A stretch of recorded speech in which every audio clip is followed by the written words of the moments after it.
Flaqa li saret it-tnejn l-Eżekuttiv tal-Partit Laburista approva l-proċess li biħsess ssir l-elezzjoni għal mexxej ġdid tal-partit.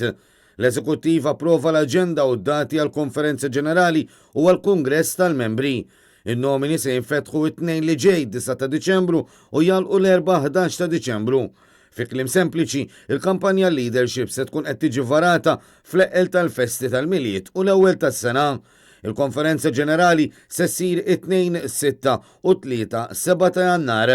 F'każ ta' aktar minn żewġ kandidati ikun hemm vot fis-7 ta' Jannar biex l-aktar tnejn li jġibu ammont ta' voti jgħaddu għal votazzjoni tal-Kungress fejn għall-ewwel darba se jivvutaw it-tesserati kollha tal-Partit Laburista. Il-Kongress se jsir fl-10, il-11 u 12 ta' Jannar bil-votazzjoni mill-membri eliġibbli issir fil-11 ta' Jannar. Il-Kummissjoni Elettorali tal-Partit Laburista flimkien mal istrutturi rispettivi se tkun responsabbli mill-proċess elettorali kollu. Kif kien żvela Net News b'mod esklusiv, din il-Kummissjoni diġà kienet iltaqat il-ġimgħa li għaddiet biex tażel id-dati u tħejji dan il-proċess kollu li se jwassal biex jintażel is-suċċessur ta' Joseph Muscat.